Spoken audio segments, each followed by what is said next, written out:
द्वारा एक असंवैधानिक आदेश इस बहुजन समाज के प्रति पारित किया गया है सुप्रीम कोर्ट के द्वारा। उसमें 7 जज थे, जिनमें से 6 ब्राह्मण जाति के थे और एक हमारे ही समाज का था। उन लोगों ने मिलकर एक आदेश पारित किया है जिसमें SC ST के आरक्षण में कोटे में कोटा निर्धारित किया है, यानी कि आरक्षण में सब क्लासिफिकेशन यानी कि वर्गीकरण कर दिया है, हमें बांट दिया है जातियों में। पहले तो 6743 जातियों में उन लोगों ने बांट रखा है। उसके बाद जब ये SC ST OBC बनी तो इस जाति में भी SC में भी एक और वर्गीकरण कर दिया है। वो सिर्फ एक सरकार की सोची समझी साजिश है। सरकार जो चाहती है वो सुप्रीम कोर्ट के द्वारा आदेश पारित करवाती है और इस आदेश के तहत आज पूरे देश में हंगामा है। पूरा देश जो आज सड़कों पर है, बहुजन समाज सड़कों पर है।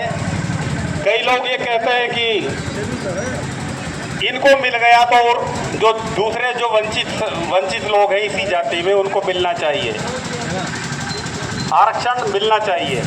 लेकिन सबसे पहली बात ये सुन लीजिए, आप जो भी यहाँ पे सुन रहे हैं, दूसरे लोग भी सुन रहे हैं और हमारे समाज के लोग भी सुन रहे हैं। पहली बात तो ये आरक्षण कोई गरीबी उन्मूलन प्रोग्राम नहीं है।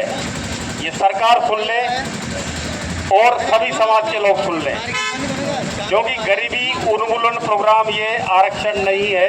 आरक्षण हमें मिला है जातिगत भेदभाव के कारण, जो हमें 5000 साल पहले से हम झेलते आ रहे हैं। जाति के प्रति भेदभाव, छुआछूत ये समाज में 5000 साल पहले से मौजूद है और आज भी मूछें रखने पर हमें मार दिया जाता है।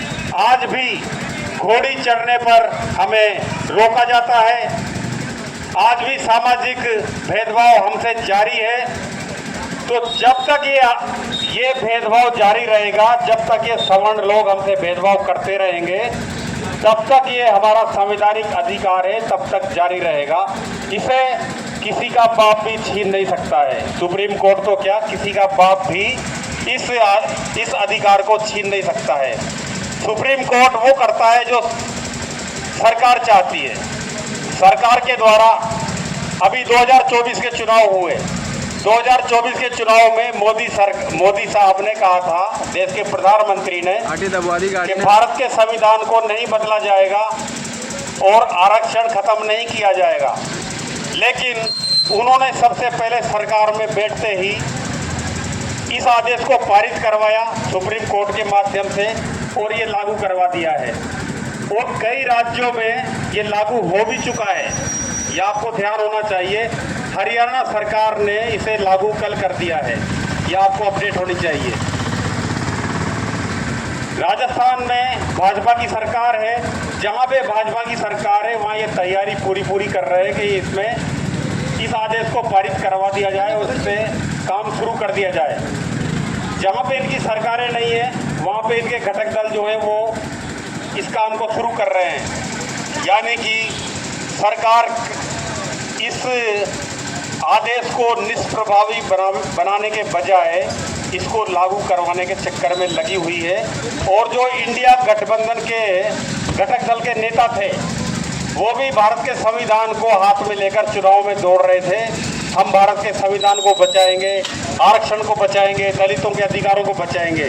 लेकिन वो आज लोग दिखाई नहीं दे रहे हैं, उनका कोई स्टैंड नजर नहीं आ रहा है। कांग्रेस पार्टी का कोई स्टैंड नजर नहीं आ रहा है, राहुल गांधी का कोई स्टैंड नजर नहीं आ रहा है। और खड़गे जो है राष्ट्रीय अध्यक्ष, उन्होंने भी गोल गोल घुमाते हुए बातों को कहा है, लेकिन अपना स्टैंड जाहिर नहीं किया है। इससे ये लगता है कि जो ये पार्टियां हैं, चाहे वो एनडीए हो चाहे इंडिया हो, हमारे हितैषी कभी नहीं हो सकते। ये हमें धोखा देने का काम कर रहे हैं और आगे भी करते रहेंगे।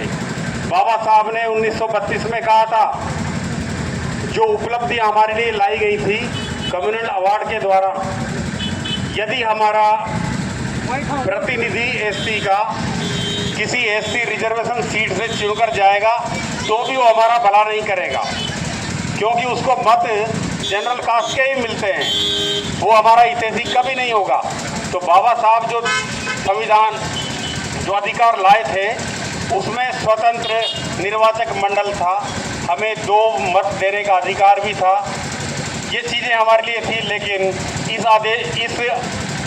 इस अधिकार को छीनने वाले 1932 में पैदा हो गए थे और यरवदा जेल में आमरण अनशन पर बैठ गए थे। और ये बाबा साहब से हमारा अधिकार जो हमारे लिए लाए गए थे अधिकार वो छीन लिए गए थे। 15 दिन भूखे मरे, उस पर पूना पैक्ट हुआ और पूना पैक्ट की बदौलत आज ये SC ST के 131 सांसद संसद में जाते हैं। कई विधायक जो हैं, तमाम विधायक हमारी विधानसभाओं में जाते हैं, वो पूना पैक्ट के परिणाम है। ये हमारा भला कभी नहीं कर सकते। आज भी देखिए चुप हैं। जो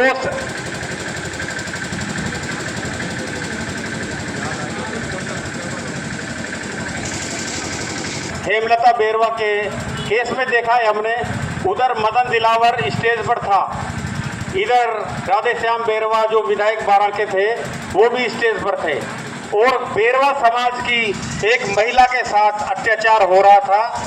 मदन दिलावर सस्पेंशन कर रहा था और राधेश्याम बेरवा चुपचाप देख रहा था। तो इससे अंदाजा लगाइए आप कि आपके हितैषी कौन है। वो सिर्फ उनके चमचे हैं।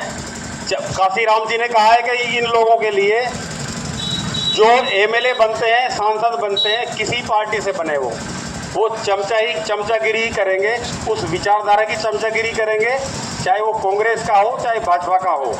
वो चमचा युग है और वो खुलकर बोल नहीं सकते हैं। आज भी कोई स्टैंड नहीं लिया है उन्होंने, आज भी कोई सड़कों पर नहीं आए हैं, वो दूर से बैठे देख रहे हैं।